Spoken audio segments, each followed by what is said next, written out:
नमस्कार, मैं हूं संजय शर्मा। आप देख रहे हैं 4 PM न्यूज नेटवर्क। साहेब कमाल करते हैं। जब परेशान होते हैं तो तुरुप का इक्का निकालते हैं और तुरुप के इक्के से जो चाल चलते हैं वो भी लाजवाब होती है। साहेब की तरकश में कई तीर हैं। इस बार गुजरात चुनाव साहेब को परेशान कर रहा है। साहेब दुखी हैं, छोटे साहेब दुखी हैं, दोनों गुजरात में डेरा डाल रहे हैं। साहब को लगता है, पता है, यकीन है कि अगर गुजरात गया तो 2024 गया और 2024 तक पहुंचते पहुंचते बहुत बड़ी भारी मुसीबतें सामने आ जाएंगी। तो साहेब ने 2024 का ब्लूप्रिंट तैयार किया है और 2024 के ब्लूप्रिंट में साहेब के सबसे पसंदीदा मोरे बादशाह और वजीर तय कर दिए गए हैं। साहेब ने शतरंज की चौसर बिछा दी है, पासे फेंक दिए हैं। बादशाह हैं ओवैसी और वजीर हैं मायावती। बादशाह खड़ा रहेगा, चाल चलेगा, वजीर बचाएगा और पाजी पलटेगा। ये प्रयोग साहेब पहली बार नहीं कर रहे हैं, कई जगह ये प्रयोग हो चुका है। उत्तर प्रदेश का पिछला चुनाव उदाहरण है जब मोहतरमा मायावती ने बीजेपी की खुलेआम, मैं खुलेआम इसलिए कहूंगा, सबको पता था कि बीएसपी खेल क्या कर रही है और साहेब के पक्ष में, साहेब की पार्टी के पक्ष में बीएसपी ने जो खेल किया वो किसी को सपने में अंदाजा नहीं था इतना हिट हो जाएगा। उत्तर प्रदेश में बीजेपी की सरकार बन गई। मैडम ने सोचा नहीं कि उनकी पार्टी का क्या होगा, बोर्ड शिफ्ट हो गया बीजेपी में और हुकूमत बन गई। बिहार की राजनीति ने पूरे देश में भूचाल ला दिया है। नीतीश कुमार के पाला पलटने के बाद, पाला बदलने के बाद बीजेपी में मायूसी है, निराशा है और विपक्ष बम बम है, खुश है। बिहार में 2 सीटों पर उपचुनाव थे, मोकामा और गोपालगंज। छोटे साहेब ने चिराग पासवान पर दांव लगाया, मोकामा में लगातार प्रचार कराया। बाहुबली अनंत सिंह वहां से चुनाव लड़े थे, लेकिन सजा होने के बाद उनकी पत्नी लड़ रही थी। चिराग पासवान जुट गए हनुमान की तरह, उनसे कहा गया हम तुम्हें केंद्र में मंत्री बना देंगे, बस गोपालगंज जिताओ। चिराग पासवान मेहनत करते रहे, बीजेपी ने बहुत जान लगाई, लेकिन अनंत सिंह की पत्नी एक लंबे मार्जिन से चुनाव जीत गई। दूसरा चुनाव था गोपालगंज में, सिंपैथी थी, चुनाव लड़ रहे थे सब लोग और भारतीय जनता पार्टी जानती थी कि अगर गोपालगंज हारे तो बिहार में डिब्बा गोल हो जाएगा।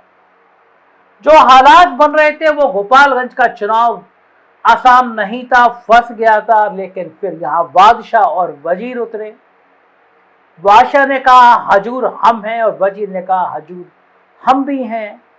ओवैसी के प्रत्याशी को लगभग 12,000 और बहन जी के प्रत्याशी को 8,000 वोट मिले, यानी दोनों ने 20,000 वोट हासिल किए और भारतीय जनता पार्टी के प्रत्याशी सिर्फ 1200 वोटों से चुनाव जीत गए।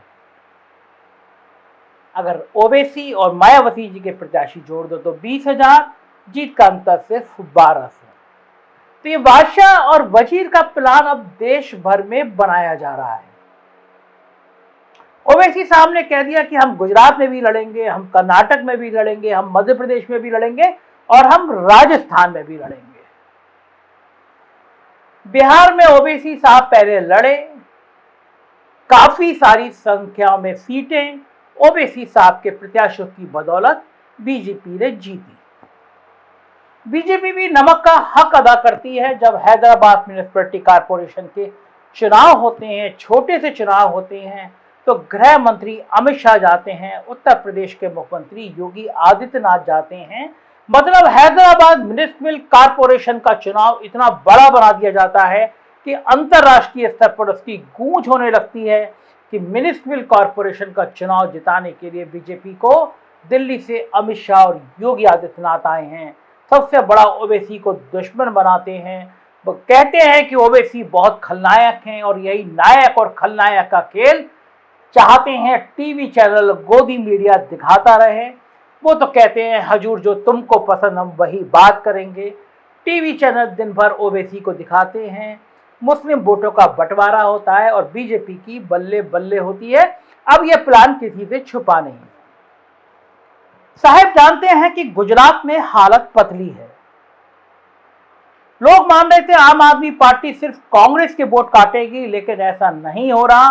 कांग्रेस के वोट कटेंगे, उससे ज्यादा बीजेपी के वोट गड़बड़ हो जाएंगे, इसकी भी आशंका जताई जा रही है। अहमदाबाद, सूरत शहरी इलाके में आम आदमी पार्टी बहुत ज्यादा अच्छा काम कर रही है।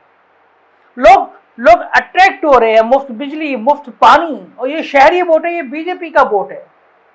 गुजरात में बीजेपी बहुत कंफर्ट हालत में हो ऐसा भी नहीं है। 2007 के चुनाव में भारतीय जनता पार्टी को 49 और कांग्रेस को 38 यानी बीजेपी को 49 और कांग्रेस को 38% वोट मिले थे।